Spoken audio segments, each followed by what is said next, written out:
হ্যাঁ অবশ্যই উনি বলবার রাইট আছে, রাজনৈতিক বক্তব্য উনি দিতে পারবেন, যেটা হয় গালাগালিটা না করলেই হয় আর কি, অশ্লীল কটুবাক্য না করলেই হয়। তাদের সমস্ত বক্তব্যকে আমরা স্বাগত জানাই। দিস ইজ মানে ফ্রিডম অফ স্পেস, মানে বক্তৃতার স্বাধীনতা। সালাউদ্দিন আইয়ুবী, আপনাকে দিয়ে আলাপটা শুরু করতে চাই।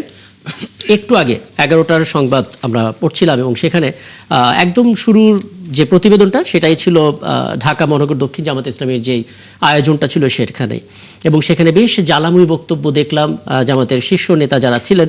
এর ভিতরে অধ্যাপক মিয়া গোলাম পরোয়ারের বক্তব্যটা আমাদের সব গণমাধ্যম শিরোনামে রেখেছে, যেখানে তিনি বলছিলেন একটা আলটিমেটামই দিয়ে দিয়েছেন যে আগামী 5 মাসের মধ্যে গণভোটের রায় বাস্তবায়ন না করলে সরকার পালানোর পথ খুঁজতে হবে সরকারকে।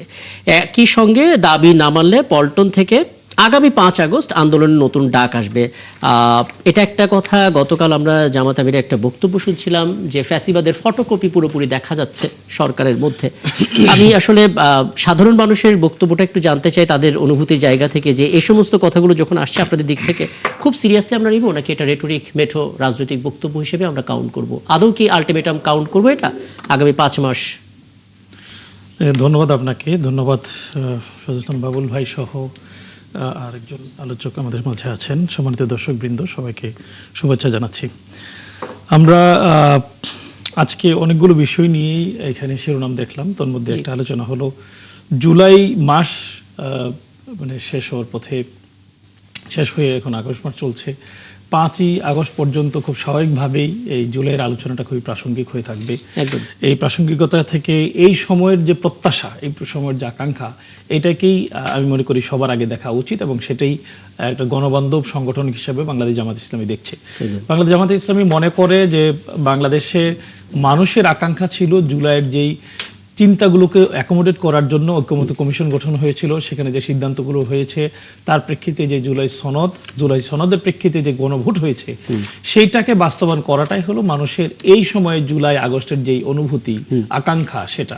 সুতরাং সেই আকাঙ্ক্ষা বাস্তবায়নে সরকার এখন পর্যন্ত যেহেতু সায় দিচ্ছে না, এখন পর্যন্ত গণভোটের রায় বাস্তবায়ন করবে বলে কোনো আশ্বস্ত করেনি সরকার, সুতরাং ধরাই যায় সরকার এই সিদ্ধান্ত এখন পর্যন্ত নেয়নি যেটা বাস্তবায়ন করবে। বাংলাদেশ জামাত ইসলামী চায় এটা বাস্তবায়ন হোক, বাস্তবায়নের মধ্য দিয়ে বাংলাদেশের যে সংকট তৈরি হয়েছে সেই সংকটটা দূর হোক।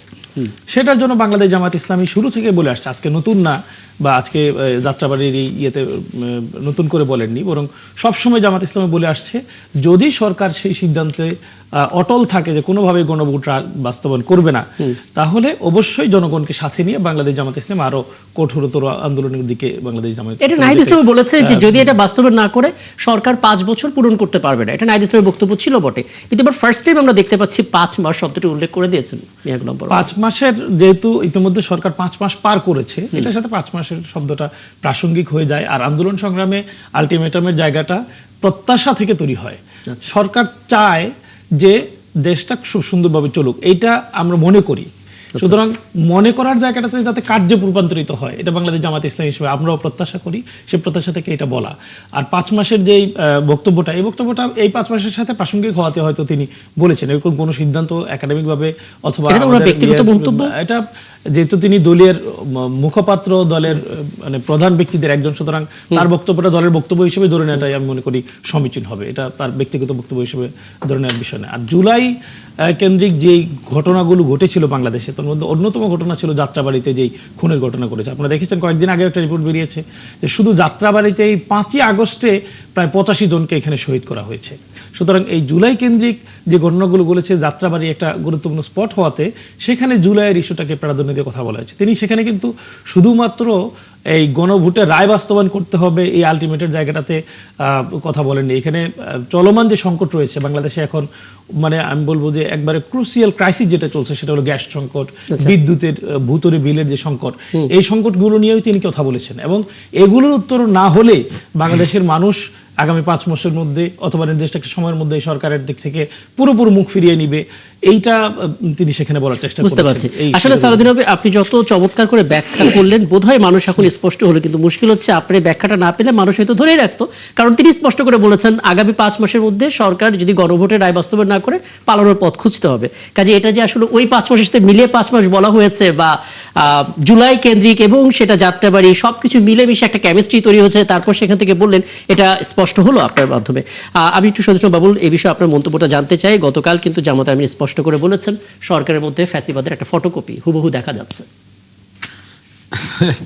শোনেন, ফ্যাসিবাদ মানে হঠাৎ করে যদি বলে ফেলে ফ্যাসিবাদ, আমি জানি না কি কারণ উনি বলেছেন। হ্যাঁ, অবশ্যই উনি বলবার রাইট আছে, রাজনৈতিক বক্তব্য উনি দিতে পারবেন, যেটা হয় গালাগালিটা না করলেই হয় আর কি, বা অশ্লীল কটুবাক্য না করলেই হয়। তাদের সমস্ত বক্তব্যকে আমরা স্বাগত জানাই। দিস ইজ মানে ফ্রিডম অফ স্পিচ, মানে বক্তৃতার স্বাধীনতা। যেমন মিয়া গোলাম পরশ সাহেব বলছেন, এতে আমি কোনো দোষ দেখি না। রাজনৈতিক নেতৃত্ব বক্তব্য দিবেন, কথা বলবেন, পলিটিক্যাল থ্রেট থাকতে পারে, সবই থাকতে পারে, এগুলা মানে গণতান্ত্রিক সমাজে সাধারণত স্বাভাবিক। কিন্তু ওই গালাগালি, খিস্তি খেওর, নোংরা অশ্লীল শব্দ এগুলা দেননি, এই জন্য তাদেরকে আমি সাধুবাদ জানাই। এটা একটা জিনিস। আরেকটা হলো মিয়া গোলাম পরশের যে ইস্যুটা, উনি তো সংসদ সদস্য না, আপনি জানেন। খুলনা ডিভিশনে জামাতের চমৎকার রেজাল্ট, ভালো করেছে। উনি জামাতের সেক্রেটারি জেনারেল, উনি জিততে পারেন নাই। ওনার মনে খেদ আছে। এই পার্লামেন্ট উনি কতটুকু গ্রহণ করেন না করেন আমি জানি না। আর 5 মাস যদি আমরা সংসদ সদস্য থাকি, যদি বেঁচে থাকি, নাও থাকতে পারি, বা 5 মাস পরে হয়তো আর আমাকে থাকবে না সংসদ সদস্য, আমরা ধরেই নেই। তো ঠিক আছে, যদি ওনার কথা সত্য হয় ভালো। আর গুম বা ফ্যাসিবাদ কি ফ্যাসিবাদী ফটোকপি যেটা না, কি কারণে উনি বলেছেন আমি জানি না। ফ্যাসিবাদটা কি এটা বললেই তো আর হলো না। আপনার ফ্যাসিবাদ প্রেক্ষাপটে বলি, এটা লেবার পার্টির একটা প্রোগ্রাম ছিল, জান দেব জুলাই দেব শিরোনামে, এবং সেখানে নাসিরুদ্দিন পাটোয়ারি ছিলেন। হবিগঞ্জের হামলা সবকিছু মিলিয়ে না, আমি লক্ষ্য করছি হবিগঞ্জে একটা হামলা হয়েছে, ঠিক আছে। কি কারণে হলো, কেন হলো, কতটুকু হামলা হয়েছে, পুলিশ কতটুকু ধৈর্য ধারণ করেছে, এটা পলিটিক্যাল ক্ল্যাশ হয়েছে, তার মধ্যে একজনের চোখে আঘাত লেগেছে, চোখ নষ্ট হয়েছে, কোনোটাই তো কাম্য না। একজনের চোখ কেন নষ্ট হবে? যারা হাজার হাজার মানুষকে অন্ধ করে দিলেন, তারা আজকে পিছনে বসে হাসছেন। তাদেরকে নিয়ে যতটা কথা না হচ্ছে, ওখানে রাজনৈতিক সংঘাতে একজনের চোখ গেছে, পুলিশও আহত হয়েছে, পুলিশের সাথে কিভাবে সেটাও আমরা দেখেছি, এবং এটার পরস্পরা কি সেটাও আমরা জানি। কোনোভাবেই কাম্য না কারো চোখ যাক, এর বিচারও হওয়া উচিত। অবশ্যই আমি সেটা বলবো, আমি রাজনীতি করি, কিন্তু এই পরিবেশটা কে তৈরি করলো, কি প্রয়োজন ছিল, কেন প্রয়োজন ছিল? ওই জন্যও তো আজকে বক্তৃতা দিচ্ছেন, গালাগালি করেছেন, খিস্তি খেওর করেছেন, আপনি বলেন। আর বক্তৃতার যে ব্যাপারটা, যে ফ্যাসিবাদের ফটোকপি, ফ্যাসিবাদটা কি ছিল? 1400 মানুষ গুম হয়েছে নাকি 14 জন হয়েছে? কত মানুষ মানে এক্সট্রা জুডিশিয়াল কিলিং এর শিকার হয়েছে? কত মানুষ আপনি বলেন? ফ্যাসিবাদের না, আমি বলি, শেষ করি একটু 2 মিনিট। না, শেষ করতে দিতে হবে প্লিজ। এই যে আয়না ঘর 41 ফিট বাই মানে 3 ফিট, হ্যাঁ 3 ফিট, আর এদিকে 41 ইঞ্চি, যেখানে দাঁড়ানো যায় না, এই ঘরগুলা দেখেছেন না? ডেথ মানে কূপ, মৃত্যু কূপ। কয়জন গিয়েছে সেখানে, কিভাবে গিয়েছে? ফ্যাসিবাদ কাকে বলে, কত প্রকার? আমি জাস্ট আপনাকে একটা পয়েন্ট বলি, তাহলে আলাপ করতে সুবিধা হবে। উনার বক্তব্যের যে জায়গাটা ছিল, সেটা হচ্ছে একটা ফ্যাসিস্ট আমল পার করা হওয়ার পর একটা গণভোট হলো, সেই গণভোটের মাধ্যমে পরিবর্তনটা প্রত্যাশিত ছিল, সেই গণভোটটাই বিএনপি উপেক্ষা করছে, এমন একটা বক্তব্য তিনি দিয়েছেন। তার প্রেক্ষিতে তিনি বলেছেন যে তাহলে তো ফ্যাসিবাদের ফটোকপি দেখা যাচ্ছে। ফ্যাসিস্টকে যদি এত হালকা করে ফেলেন, তাহলে মূল ফ্যাসিস্ট কোথায় যাবে? হ্যাঁ, বাংলাদেশে ফ্যাসিবাদ কি? পরমতকে গ্রহণ না করা, ফ্রিডম অফ স্পিচ না থাকা, গুম থাকা, খুন থাকা, কথায় কথা হত্যা করা, ধরে নেওয়া যায়, বিচার থাকা না, আইনের শাসন না থাকা। তো এইগুলো কি বাংলাদেশে বর্তমান প্রেক্ষাপটে হয়েছে? আছে। এই যে বললাম আয়না ঘরের কথা, আছে বাংলাদেশে এখন? কেউ গিয়েছে? কোন গণমাধ্যম বন্ধ হয়েছে বাংলাদেশে? বলে দিলেন কতজন মানুষ খুন হয়েছে পলিটিক্যাল ক্লাস এই পর্যন্ত, এই 5 মাসে? বা কয়জনকে গ্রেপ্তার করা হয়েছে মানে এই মানে কথা বলার অপরাধে? তো ফ্যাসিস্ট আপনি বললেই তো ফ্যাসিস্ট হয়ে যায় না। বিএনপি ওই জায়গায় কখনো যায়নি, যাওয়ার প্রয়োজন নাই আচ্ছা, আমি একটু